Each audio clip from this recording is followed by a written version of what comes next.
Lecture audio du conte Maître Poinçon de Jacob et Wilhelm Grimm par Valérie Alain.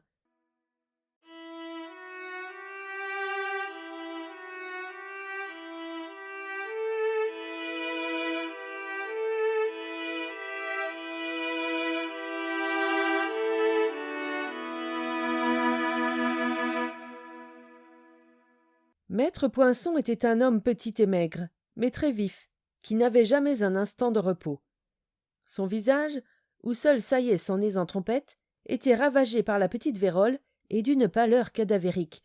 Ses cheveux étaient gris et en bataille, ses yeux petits, mais ils jetaient sans cesse des éclairs à droite et à gauche. Il voyait tout, blâmait tout, savait tout mieux que personne, et avait raison en toutes choses. Quand il sortait dans la rue, il allait les bras ballants, si bien qu'un jour, il donna à une fille qui portait de l'eau un coup tel que le seau fut projeté très haut en l'air, et que maître Poinçon fut lui-même arrosé. « Gourde que tu es !» lui cria-t-il tout en s'ébrouant. « Ne pouvais-tu donc pas voir que je marchais derrière toi ?»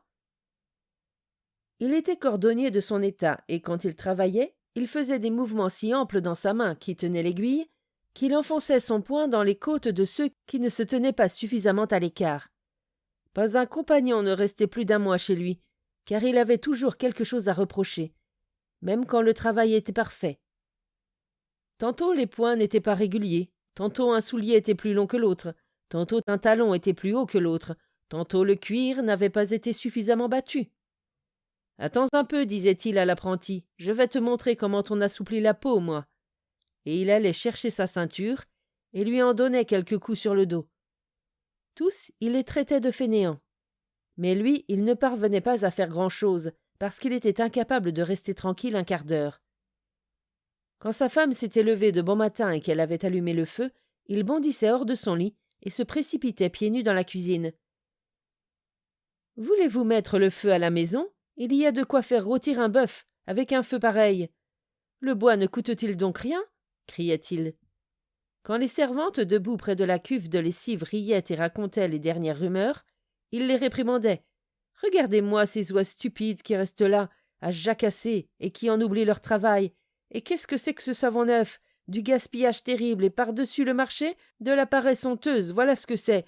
Vous voulez épargner vos mains au lieu de frotter le linge correctement. » Il repartait à la hâte, mais il renversait un seau plein de lessive, inondant toute la cuisine.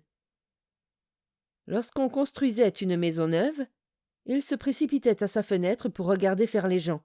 « Les voilà encore qui recouvrent d'enduit ce grès rouge qui ne sèche jamais, » s'écriait-il. « Personne ne restera en bonne santé dans cette maison. Et regardez un peu comme les compagnons s'y prennent mal pour poser les pierres. Ce mortier ne vaut rien non plus, c'est des gravillons qu'il faut y mettre, et non du sable. Je serais encore en vie que cette maison s'effondrera sur ses occupants. » Il s'asseyait pour faire quelques points, mais il se relevait aussitôt et détachait son tablier en s'écriant « Je vais sortir pour rappeler ces gens à la raison. » Mais il tomba sur les charpentiers. « Qu'est-ce que c'est que ça ?» s'écria-t-il. « Mais vous dépassez les bornes. Croyez-vous que ces poutres vont rester droites? Vous verrez qu'un jour tout cela se disloquera. » Il arracha à l'un des charpentiers la cognée que celui-ci avait à la main pour lui montrer comment il fallait s'y prendre. Mais, voyant arriver une charrette chargée de terre glaise, il jeta aussitôt la cognée et se précipita sur le paysan qui marchait à côté de la charrette. « Vous n'avez pas toute votre tête. Qui donc a-t-elle de jeunes chevaux à une voiture lourdement chargée? Ces pauvres bêtes seraient bien capables de tomber sur place. » Le paysan ne lui répondit pas, et de colère, Poinçon se précipita dans son atelier. Comme il s'apprêtait à s'asseoir de nouveau à son travail, son apprenti lui tendit un soulier. « Qu'est-ce encore que cela ?» aboya Poinçon. « Ne vous ai-je donc pas dit de ne pas faire des chaussures aussi échancrées? Qui donc voudrait acheter un soulier comme celui-là, qui n'est presque rien d'autre qu'une semelle? J'exige que mes ordres soient scrupuleusement respectés. » « Maître, » répondit l'apprenti, « vous avez sans doute raison de dire que ce soulier ne vaut rien, mais c'est celui que vous avez taillé vous-même et dont vous vous êtes occupé personnellement. Lorsque vous êtes sorti précipitamment tout à l'heure, vous l'avez jeté de la table, et je n'ai fait que le ramasser. Mais même un ange du ciel ne saurait trouver grâce à vos yeux. »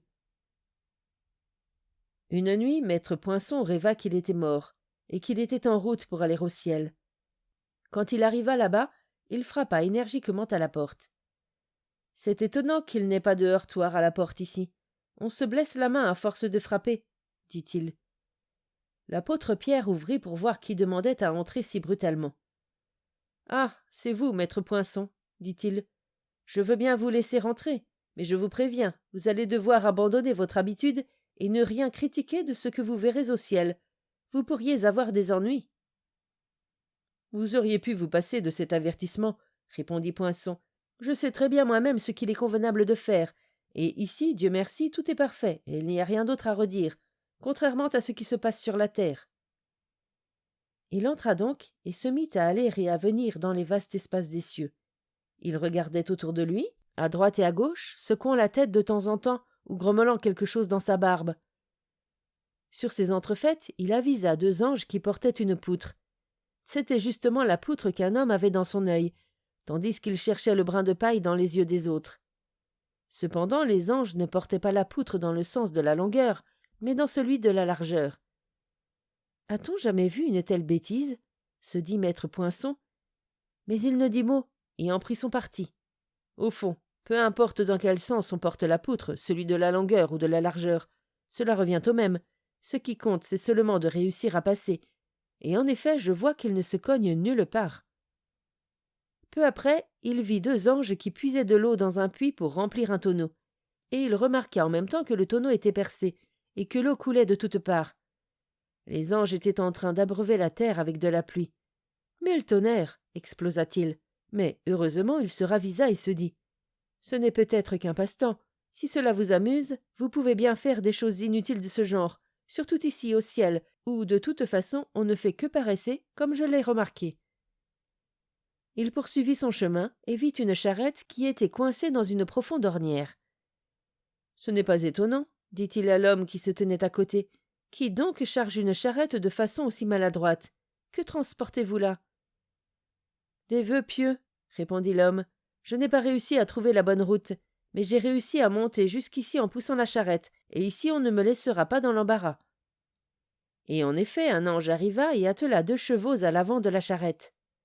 Très bien, se dit Poinçon, mais ce n'est pas avec 2 chevaux que l'on dégagera cette charrette, il en faudrait au moins 4. Un autre ange arriva, amenant 2 autres chevaux qu'il attela non pas à l'avant, mais à l'arrière de la charrette. « Empoté, que fais-tu donc là » explosa-t-il. « De mémoire d'homme, a-t-on jamais dégagé une charrette de cette façon ?» Mais ici, dans leur exubérance présomptueuse, ils croient tout savoir mieux que les autres. Il s'apprêtait à poursuivre, mais un des habitants du ciel l'avait attrapé par le col de son habit et le poussait irrésistiblement vers la porte. Quand il fut sous le portail, le maître tourna la tête pour regarder encore une fois dans la direction de la charrette, et il vit celle-ci s'élever dans les airs, soulevée par 4 chevaux ailés. À cet instant, maître Poinçon se réveilla. Il est vrai qu'au ciel, les choses se passent un peu autrement que sur la terre, se dit-il à lui-même, et on peut excuser certaines choses, mais qui peut voir, sans perdre son calme, qu'on attelle des chevaux à l'arrière d'une charrette? C'est vrai qu'ils avaient des ailes, mais qui peut le savoir?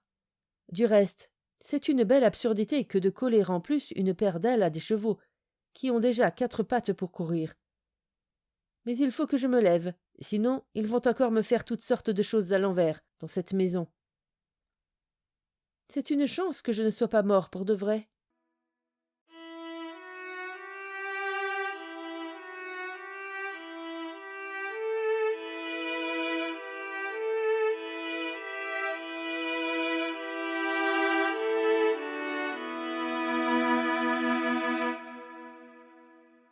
Fin de la lecture du conte Maître Poinçon. Merci de votre écoute. Je vous rends vos oreilles, cœur avec les doigts.